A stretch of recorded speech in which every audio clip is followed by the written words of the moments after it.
आइए सुनते हैं फसलों के त्योहार लेख। सारा दिन बोरसी के आगे हाथ तापते हुए गुजर जाता है। कहाँ तो खिचड़ी के समय धूप में गर्माहट की शुरुआत होनी चाहिए और यहाँ हम सूरज के इंतजार में आस लगाए बैठे हुए हैं। पूरे 10 दिन हो गए, सूरज लापता है। आज सुबह तो रजाई से निकलने की बिल्कुल हिम्मत नहीं हो रही थी। बाहर देखने से तो समय का अंदाजा बिल्कुल नहीं हो रहा, लेकिन घर में हो रही चहल पहल अब पता चल रही है। रह रहकर कानों में कभी चांपाकल के चलने और पानी के गिरने की आवाज, तो कभी किसी के हाक लगने की आवाज आ रही थी। जा भाग के देख, केरा के पत्ता आयल की ना। आज ही लोग के उठे के नहीं खे का, बोल जल्दी तैयार होकर। अब तो उठने में ही भलाई है। नहा धोकर हम सभी एक कमरे में इकट्ठा हुए। दादा और चाचा ने क्या सफेद चकाचक मान लगी धोती और कुर्ता पहना हुआ है। खिचड़ी में ऐसा ठंड हम पहले कबू न देख नी, सारा देह कनकना देता। पापा ने कहा, शायद आज धोती में उन्हें ठंड कुछ ज्यादा लग रही है। सामने मचिया पर खादी की सफेद साड़ी पहने हुए दादी बैठी हैं। आज दादी ने अपने बाल धोए हैं, छक सफेद समील की रुई जैसे हल्के फुल्के बाल। गौर से देखने पर भी एक बाल नजर नहीं आता, बिल्कुल धुली धुली सी लग रही हैं दादी। उनके सामने केले के कुछ पत्ते कतार में रखे हैं, जिस पर तिल, मीठा, चावल आदि के छोटे छोटे ढेर पड़े हुए हैं। हमें बारी बारी से उन सभी चीजों को छूने और प्रणाम करने के लिए कहा गया। जब सबने ऐसा कर लिया तो उन सभी चीजों को एक जगह इकट्ठा करके दान दे दिया गया। आज तो अपी दीदिया बोरे फंसी, उन्हें ना तो चूड़ा दही ही पसंद है और ना ही खिचड़ी। अब आज तो फरमाइश नाश्ता नहीं चलेगा, उन्हें दोनों ही चीजें खानी पड़ेगी। आज खिचड़ी जो है। खिचड़ी खाने के बाद सभी ने गया से आए हुए तिल, गुड़, चीनी के तिलकुट को बड़े चाव से खाया। खाते खाते मैं सोच रही थी कि कितनी अलग है ना यह खिचड़ी जो अभी हम मना रहे हैं। स्कूल में हम जो खिचड़ी मनाते थे उसकी अलग ही मस्ती हुआ करती थी। छुट्टी का दिन, नाव में बैठकर गांव नदी की सैर और फिर टापू पर बालू में तौरते हुए पतंग उड़ाना या उड़ाने की कोशिश करना, कितना मजा आता था। इधर हम पतंग उड़ाते थे और वहीं थोड़ी दूर पर गुरुजी, विमला, दीदा, आनंद जी, झिलमिट भैया सब मिलकर ईंट से बने चूल्हे पर बड़े बड़े कड़ाहों में खिचड़ी बनाते थे। हम भी बीच बीच में अपनी पतंगों को सुस्ताने का मौका देते हुए मटर और प्याज छीलने बैठ जाते। वैसी खिचड़ी फिर दोबारा खाने को नहीं मिली। वाकई ढंग कैसा भी हो, पर ये खुशियों का त्योहार है। जनवरी माह के मध्य में भारत के लगभग सभी प्रांतों में फसलों से जुड़ा कोई ना कोई त्योहार मनाया जाता है।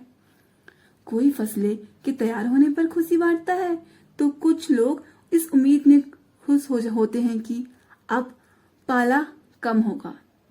सूरज की गर्मी बढ़ने से खेतों में खड़ी फसल तेजी से बढ़ेंगी। सभी प्रांतों और इलाकों का अपना रंग, अपना ढंग नजर आता है। इस दिन सब लोग अच्छी पैदावार की उम्मीद और फसलों के घर में आने की खुशी का इजहार करते हैं। उत्तर प्रदेश, बिहार, मध्य प्रदेश में मकर संक्रांति या तिल संक्रांत, असम में बिहू, केरल ओणम, तमिलनाडु में पोंगल, पंजाब में लोहड़ी, झारखंड में सरहुल, गुजरात में पतंग का पर्व सभी खेती और फसलों से जुड़े त्योहार हैं। इन्हें जनवरी से मध्य अप्रैल तक अलग अलग समय मनाया जाता है। झारखंड में सरहुल बड़े जोश खरोश के साथ मनाया जाता है। 4 दिनों तक इसका जश्न चलता रहता है। अलग अलग जनजातियां इसे अलग अलग समय में मनाती हैं। संथाल लोग फरवरी मार्च में, तो औरांग लोग इस अप्रैल और मार्च में मनाते हैं। आदिवासी आमतौर पर प्रकृति की पूजा करते हैं। सरहुल के दिन विशेष रूप से साल के पेड़ की पूजा की जाती है। यही समय है जब साल के पेड़ों में फूल आने लगते हैं और मौसम बहुत ही खुशनुमा हो जाता है। स्त्री पुरुष दोनों ही ढोल ढोल मंजीरे लेकर रात भर नाचते गाते हैं।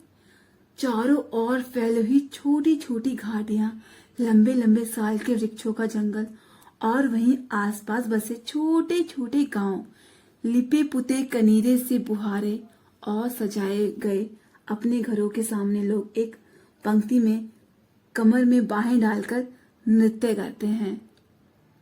अगले दिन वे नृत्य करते हुए घर घर जाते हैं और फूलों के पौधे लगाते हैं। घर से चंदा मांगने की भी प्रथा है, पर चंदे से मालूम है क्या मांगते हैं? मुर्गा, चावल और मिश्री। फिर चलता है खाने पीने और खेलों का दौर। तीसरे दिन जाकर पूजा होती है, जिसके बाद लोग अपने कानों में सरई का फूल पहनते हैं। इसी दिन में वसंत ऋतु की शुरुआत मानी जाती है। धान की भी पूजा होती है। पूजा किया हुआ आशीर्वाद धान अगली फसल में बोया जाता है। तमिलनाडु में मकर संक्रांति या फसलों से जुड़ा त्योहार पोंगल के रूप में मनाया जाता है। इस दिन खरीफ की फसलें चावल, अरहर आदि कटकर घरों में पहुंचती हैं। लोग नए धान कूटकर चावल निकालते हैं।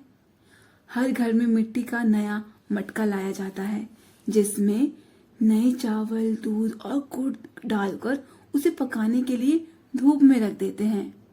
हल्दी शुभ मानी जाती है, इसलिए साबुत हल्दी को मटके में मुंह के चारों ओर बांध देते हैं। यह मटका दिन में 10:30 बजे तक धूप में रखा जाता है।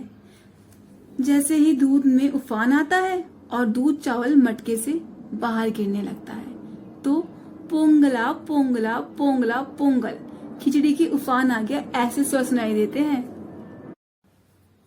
दूसरी ओर गुजरात के पतंगों के बिना तो मकर संक्रांति का जश्न अधूरा ही माना जाएगा।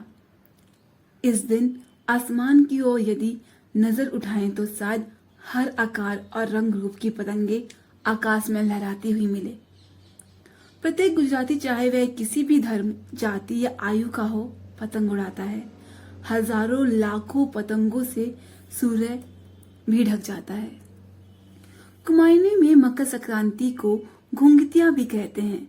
इस दिन आटे और गुड़ को गूंथकर पकवान बनाए जाते हैं। इस पकवानों को तरह तरह के आकार दिए जाते हैं, जैसे डमरू, तलवार, दाड़िम का फूल आदि। पकवान को तलने के बाद एक माला में पिरोया जाता है।